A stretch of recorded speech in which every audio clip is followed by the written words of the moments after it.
Julio, 11 ans, élève le matin, cireur de souliers l'après-midi, mais son père l'ignore. Il travaille tous les après-midi pour aider sa maman.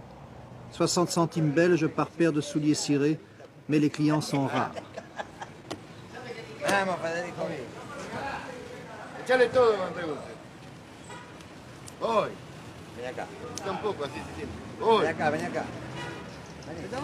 Julio est argentin, comme ses 5 frères et sœurs.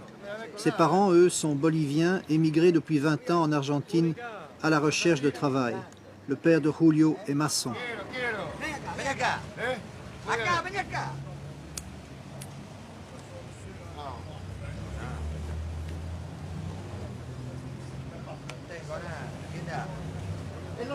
Dimanche, dans ce quartier populaire de classe moyenne de Buenos Aires, on joue aux cartes au truco, mais on boit peu.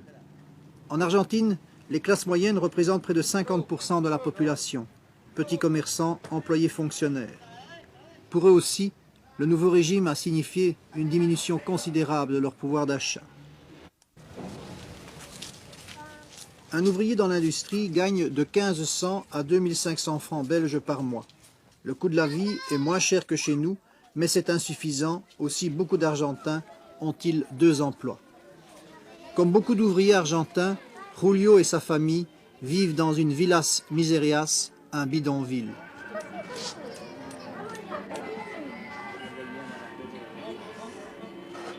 C'est la grande ceinture de la misère autour de Buenos Aires. Dans ce quartier pauvre, il règne une propreté impeccable. Les habitants sont organisés en coopératives.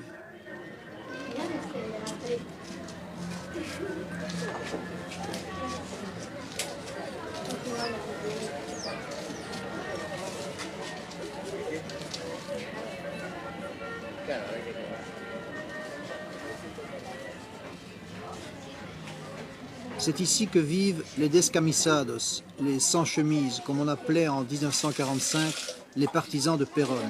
Ils n'ont pas oublié. Evita et Perón restent ici chez eux. Toutes les choses sont tellement chères aujourd'hui. Et toute la famille travaille? Non, pas toute la famille, mon mari seulement. Moi, parfois, je sors pour travailler. Mais c'est difficile avec les gosses. Parfois, les filles travaillent aussi. La vie a beaucoup changé en un an? Oui, mais surtout au cours de cette année. Avant, pas tellement, mais cette année, beaucoup.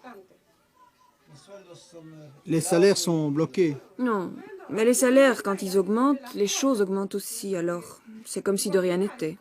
Si les choses n'augmentaient pas, on pourrait se débrouiller. Mais comme ça... Que las cosas no subieran y el sueldo sube, todavía uno se puede arreglar, pero después no se puede. Et quel est le salaire de votre mari? Y la hora por eso gana. Lui, il gagne 15 à 16 pesos à l'heure. Sí, una hora gana. Combien d'enfants avez-vous? 6, 3 filles et 3 garçons. Nous avons suspendu provisoirement le procès des conventions collectives de salaire, c'est-à-dire la discussion entre patrons et salariés. Alors l'État a dit, c'est moi qui va fixer les salaires de temps en temps. Et nous avons, le niveau des salaires était vraiment trop haut pour les conditions de productivité de l'économie argentine. Et nous avons dit aux ouvriers, tout droitement, écoutez, vos salaires sont à un niveau trop haut. Il faut que la production globale de l'économie augmente. Et alors, après ça, les salaires peuvent augmenter. Mais pour le moment, on doit suivre une politique de contention relative des salaires. Mais, monsieur le ministre, vous l'avez dit vous-même, on assiste en Argentine à une diminution importante du pouvoir d'achat des ouvriers et des travailleurs. Est-ce qu'on ne peut pas dire que ce sont les ouvriers et les travailleurs qui payent la note de votre politique économique? Je crois qu'il n'y a pas un mécontentement important.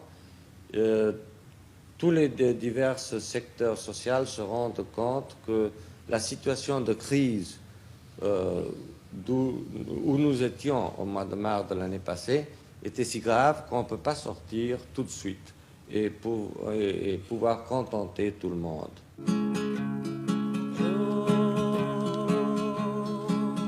Soy rebelde porque el mundo me hizo así, porque nadie me ha tratado con amor, porque solo yo he encontrado incomprensión. Yo soy rebelde porque siempre sin razón me negaron todo aquello que pedí y me dieron solamente incomprensión. Y quisiera dar lo que hay de mí, todo a cambio de una amistad,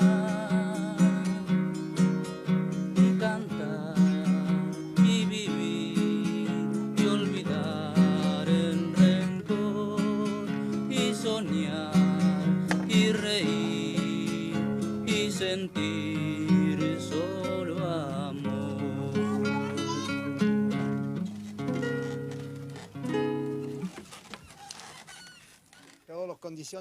Les conditions de vie sont mauvaises aujourd'hui. Eh bien, avec ce qu'on gagne, on peut plus ou moins survivre. Pas plus. Pour manger seulement.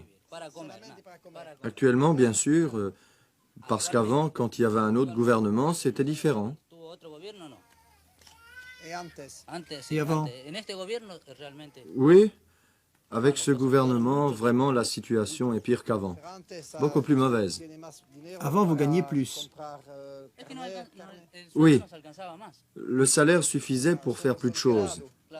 Avec mon salaire avant, j'ai pu construire cette petite maison. Maintenant, avec ce que je gagne, ça ne suffit même plus pour manger. Même plus pour manger. Combien d'enfants avez-vous? Moi, j'ai 2 enfants. Et votre femme travaille aussi? Non, pour l'instant, elle n'a pas de travail. Avant, on vivait beaucoup mieux. Aujourd'hui, par exemple, c'est samedi. Avant, dans chaque maison, on sentait la fumée des barbecues. Mais maintenant, la seule fumée qu'on sent, c'est celle des ordures qu'on brûle au dépôt d'immondices. On ne sent même plus la fumée des cigarettes. La viande est très chère maintenant. Ah oui, elle est très chère aujourd'hui. Mais vous savez ce qui se passe en plus du fait que la viande et les différents articles coûtent cher. Les salaires, eux, sont bas. D'ailleurs, il y a beaucoup de gens qui n'ont pas de travail ici. Si vous allez au bidonville, là derrière, vous allez voir la misère. Des gens qui ont 7 ou 8 gosses, dont 2 vont à l'école et le reste traîne et mendie dans les rues. Il faut le voir pour le croire. Par exemple, là derrière, il y a un champ où on brûle des ordures. Il y a plein d'enfants qui cherchent à manger dans les ordures. C'est quelque chose d'insupportable à voir. Les gens qui habitent ici sont ceux qu'on appelait avant les sans-chemise. Je ne comprends pas. Ah oui, les sans-chemises, ça correspond à l'époque de Péronne. Oui, à l'époque de Péronne, c'était une chose. Aujourd'hui, c'est autre chose, mais je ne voudrais pas entrer dans ce terrain parce que... C'est très dangereux? Oui, je crois. Je ne voudrais pas, vous savez, avoir des problèmes. Si j'avais pas de famille, j'aimerais dire beaucoup de choses, mais j'ai des enfants et il vaut mieux se taire.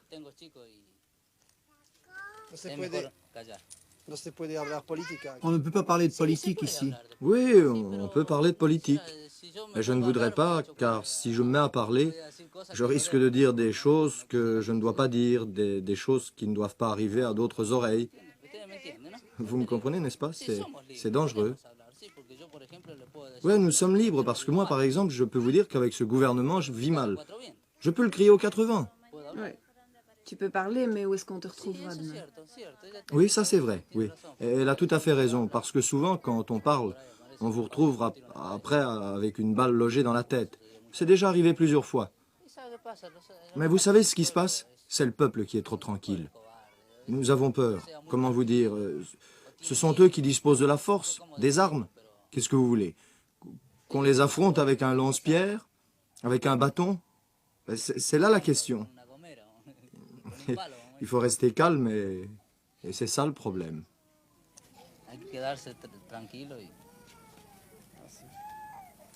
Nous pensons que le principe de base est que l'économie fonctionne sur la base de l'entreprise privée, qui est le vrai moteur de l'économie, de la production, et que l'État doit avoir les grands principes ou les grands instruments d'orientation de l'économie, comme c'est les impôts, les tarifs douaniers, le système d'échange, le budget, tous ces grands instruments de direction, d'orientation de l'économie.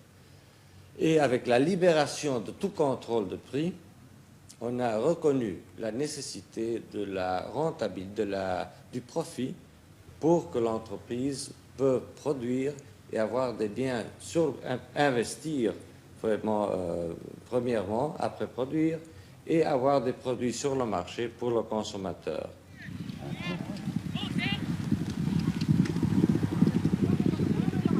Un samedi dans la Pampa, à 300 km au sud de Buenos Aires, la famille Acuña joue au polo.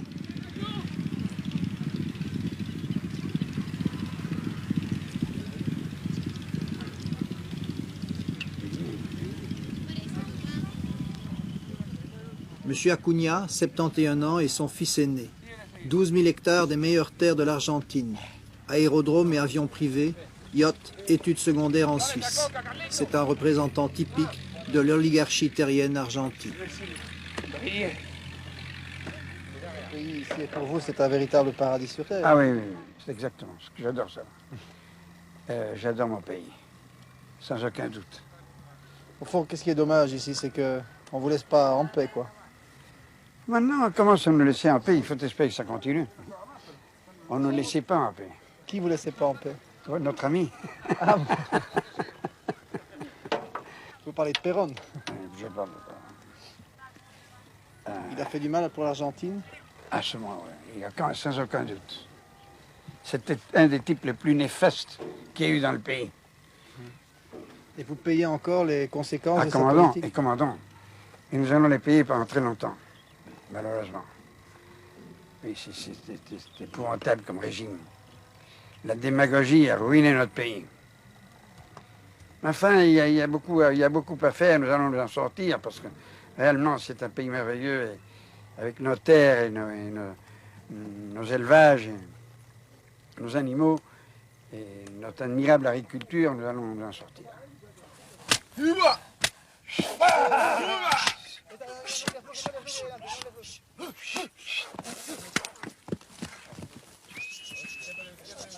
Pour l'oligarchie terrienne, le péronisme reste l'ennemi à abattre.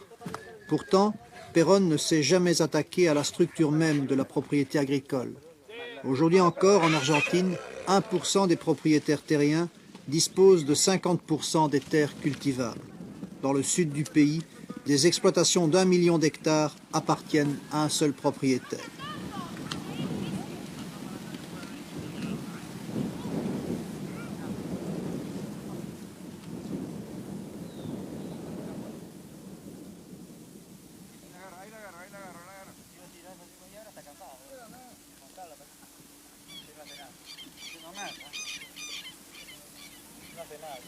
C'est dommage.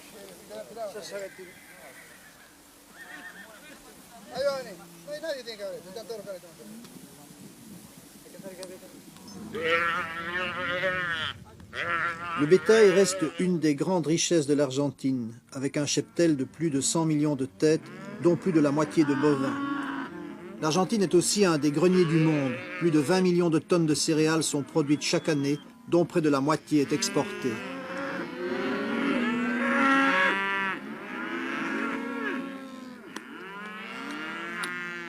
Les Argentins sont les plus grands mangeurs de viande du monde. Un des buts avoués de la politique économique du régime militaire est de réduire la consommation, en viande notamment, des travailleurs, en réduisant leur pouvoir d'achat. La viande non consommée pourra alors être exportée pour dégager des rentrées en devises, devant permettre l'industrialisation du pays. Les travailleurs argentins ont donc vu leur pouvoir d'achat réduit de 54% en un an, selon les chiffres officiels, alors que la libération totale des prix a considérablement augmenté encore les revenus des grands propriétaires. Au cours de cette première année, la situation n'a fait que commencer à changer. Cela a été une année de remise en ordre de tous les facteurs économiques. À partir de maintenant, on va commencer à enregistrer des résultats positifs. Il y en a déjà quelques-uns. A partir de aquí en más van a comenzar a verse los resultados positivos. Ya existen algunos. Je crains que l'effort qu'on a demandé à notre pays représente un temps prudentiel difficile à estimer. Je suppose que ce ne sera pas le résultat positif et brillant, puis-je dire, ne sera jamais avant plusieurs mois. Nous croyons que les normes imposées et les mesures adoptées, et surtout les mesures importantes qui vont bientôt être adoptées, tant au point de vue économique que dans d'autres domaines, vont démontrer que le processus commencé le 24 mars 1976 sera un succès total. D'ailleurs, tout a été prévu dans les moindres détails. Mais on constate, d'après les chiffres officiels, le ministre de l'économie nous en a parlé, que le pouvoir d'achat d'une grande partie des travailleurs a diminué. Est-ce que vous n'avez pas peur qu'il y ait une explosion de violence consécutive à cette diminution du pouvoir d'achat? Si vraiment la réaction s'était manifestée par des actes de violence, on l'aurait déjà vu. Il est certain que le pouvoir d'achat a diminué, mais avant que ce gouvernement-ci prenne le pouvoir, il y avait des excès économiques. La conséquence de la démagogie préexistante sont les mesures de remise en ordre que nous vivons aujourd'hui. Il y a eu des stimulants économiques qui ont entraîné une augmentation de la production et donc plus de bénéfices internes pour le peuple argentin. Vous avez connu beaucoup de gouvernements dans votre vie en Argentine. Quel est celui que vous préférez? Je préfère celui de ce moment, parce que je crois qu'il a compris largement la situation chaotique à laquelle nous avait mené le gouvernement populaire.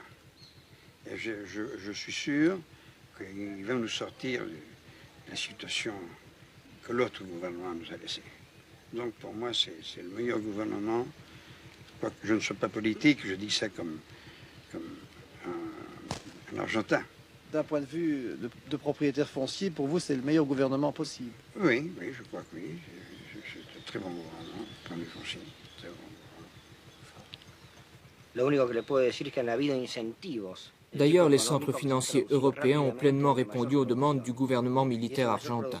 Ils ont octroyé des crédits extrêmement importants d'une valeur supérieure aux milliards de dollars pour pouvoir payer le service de la dette extérieure. Cette aide financière européenne prouve la compréhension de la situation en Argentine. Más de 1.000 millones de dólares para poder solventar su deuda externa. Y esa ayuda financiera europea significa realmente una comprensión de la situación argentina.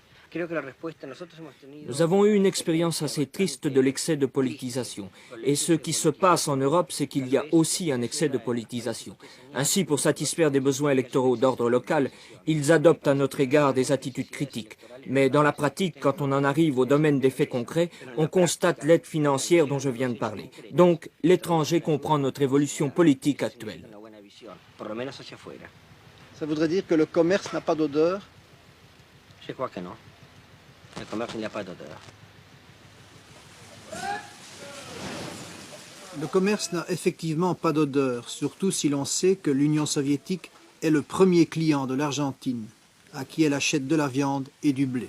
Ceci explique peut-être que les soviétiques, si virulents pour dénoncer les violations des droits de l'homme au Chili voisin, soient étonnamment discrets sur les violations au moins aussi graves de ces mêmes droits de l'homme en Argentine.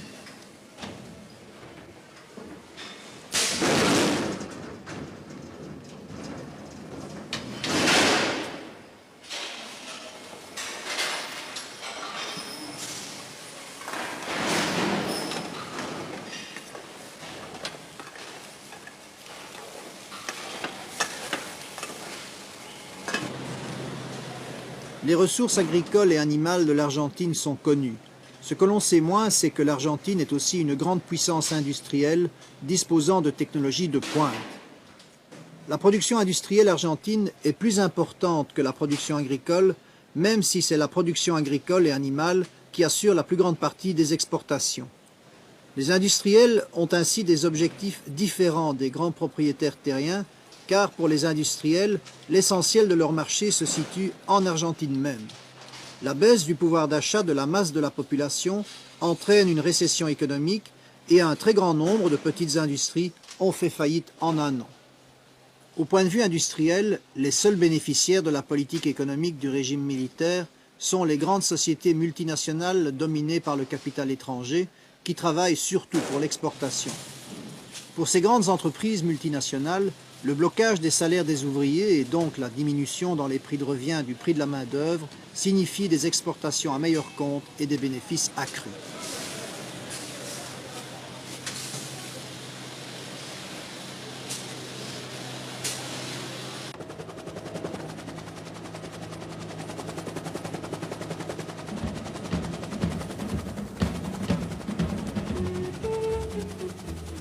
Province de Tucumán, dans le nord-ouest du pays, au pied des montagnes de la cordillère des Andes.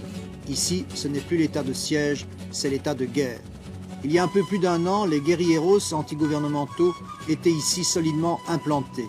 Aujourd'hui, ils ont subi des revers très graves et les guérilleros survivants se sont réfugiés dans la montagne.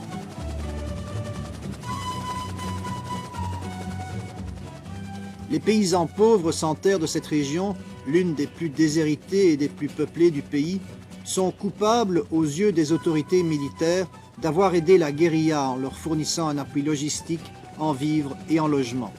Comme en Algérie, comme au Vietnam, comme en Rhodésie aujourd'hui, ces paysans sont regroupés de force dans des villages dits protégés.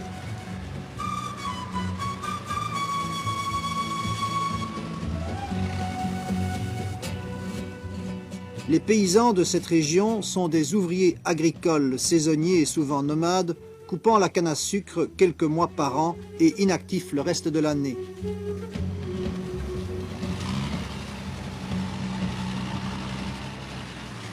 Le but de l'armée qui a militarisé ici l'ensemble des secteurs est d'obliger ces travailleurs à se fixer pour pouvoir les contrôler plus efficacement.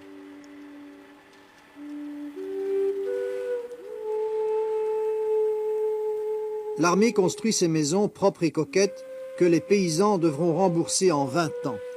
Le président Videla lui-même est venu inaugurer cette maison type qui devra être occupée incessamment.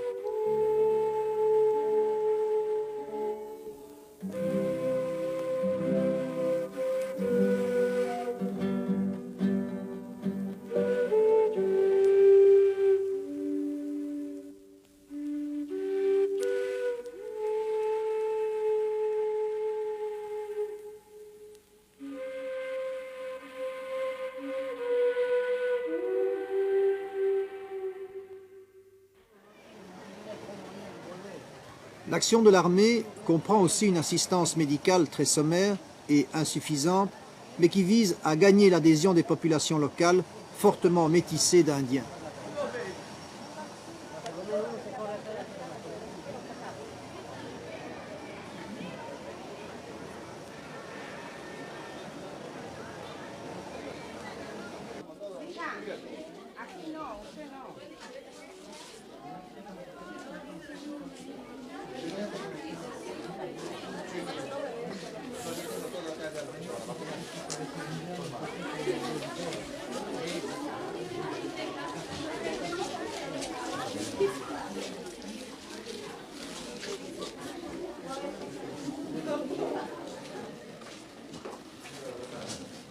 La constitution de dossiers médicaux n'est qu'un des aspects du fichage systématique de toute la population de la province effectué par les autorités de la police locale sous le contrôle de l'armée.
Des usines ultramodernes comme cette usine textile ont été construites à proximité des villages dits protégés.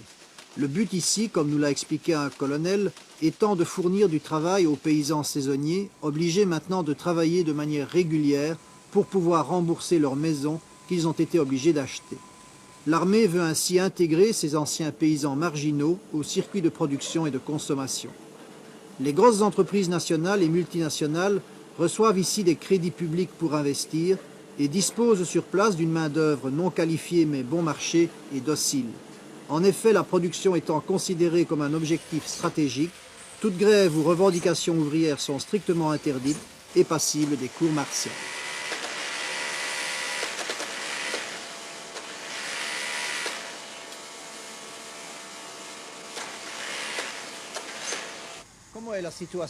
Quelle est la situation sociale aujourd'hui en Argentine? Elle est très bonne. Mais à partir de quand la situation sociale a-t-elle changé? Depuis un an, on a perçu des changements fondamentaux en ce qui concerne le monde du travail, de même que dans les autres secteurs. Il n'y a plus de grève. Non, non, il n'y a plus de grève. Je crois que les travailleurs vont donner les rendements que l'économie attend.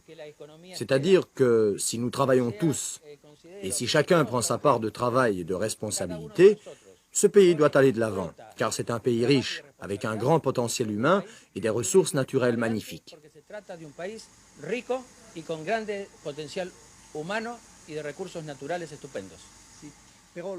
Mais les chiffres officiels montrent que le pouvoir d'achat des ouvriers a diminué. Vous n'avez pas peur d'une nouvelle explosion de violence comme celle de Cordoba en 1969?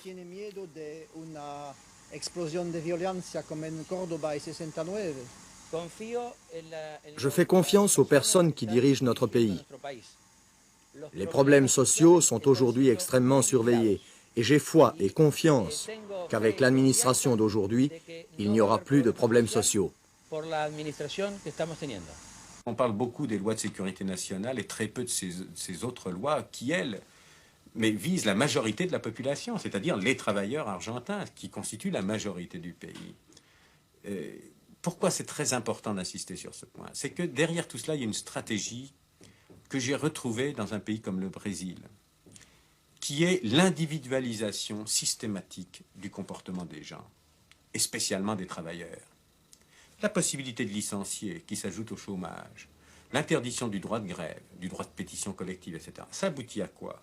C'est que chaque travailleur se trouve, si vous me permettez l'expression, comme un petit pois dans un bol, parmi d'autres petits pois, essayant de jouer son propre rôle, en prenant quelques risques, mais en étant systématiquement individualisé. Sans compter que cela provoque des comportements, sinon égoïstes, c'est-à-dire égocentriques. La volonté de conserver son travail fait que l'on essaie de ne pas trop s'exposer, donc de ne pas trop agir. C'est cela que visent actuellement les autorités argentines. Et je crois donc qu'il est important de montrer qu'actuellement, un des problèmes majeurs de l'Argentine, au-delà des tortures et de tout cela, de ces atteintes aux droits de l'homme, ce sont les atteintes aux droits syndicaux, les atteintes aux droits du travail, qui visent à déshumaniser les comportements des gens en les rendant égoïstes par le chômage et tout ce que j'ai indiqué. Et finalement, dès que les gens veulent s'organiser, la répression s'abat et la loi est prévue pour cela.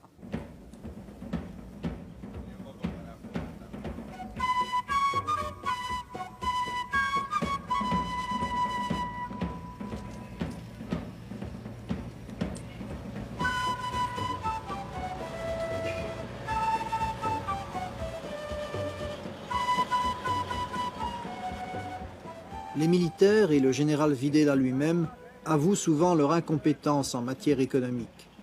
Le seul civil du gouvernement militaire, outre le ministre de l'Éducation, est le ministre de l'Économie, M. Martinez de Hoz. Mais ce n'est pas n'importe qui.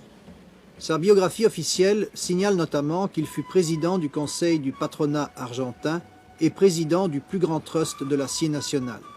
Il est en outre un grand propriétaire foncier et membre du conseil d'administration de plusieurs sociétés multinationales.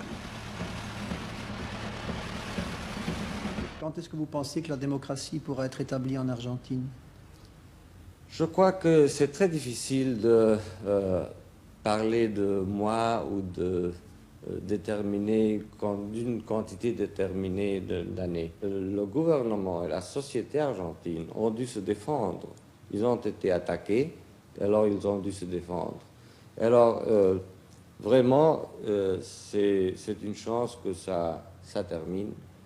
Et alors, quand c'est tout terminé, on verra de nouveau un ordre, une paix sociale complète. Et ce processus est en train de s'achever. Et pour le moment, les efforts de pays comme les États-Unis, qui ont pris cette attitude de défense des droits humains, est réduit à un plan très petit qui n'a pas eu des conséquences sur le plan économique.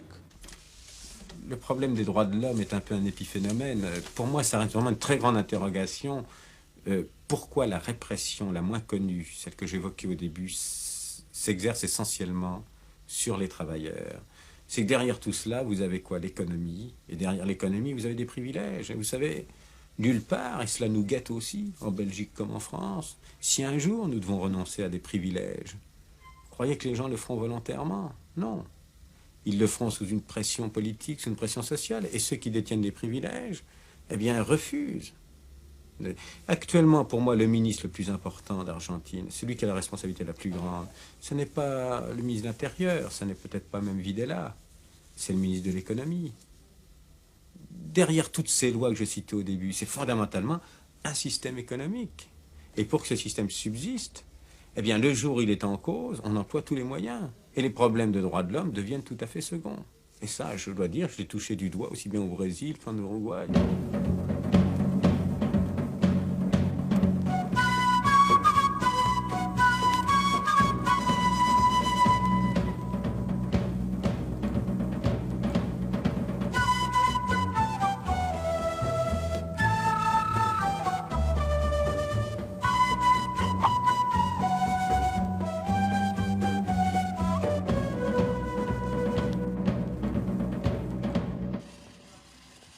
Voyage officiel du président Videla à Cordoba et Rosario, deux villes de plus d'1 million d'habitants. Malgré le déploiement de forces qui l'entourent, le président Jorge Rafael Videla reste un homme seul.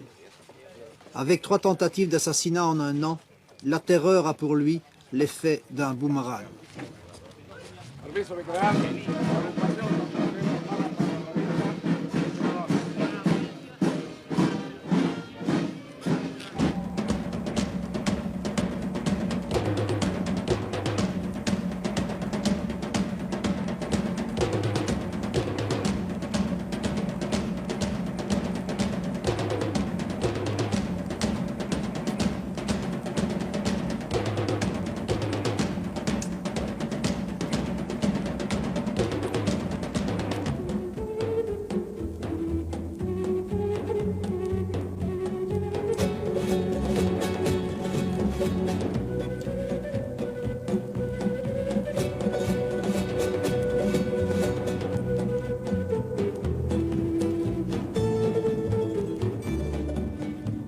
Le voyage officiel du président Videla est à l'image de l'Argentine d'aujourd'hui, un pays occupé par son armée.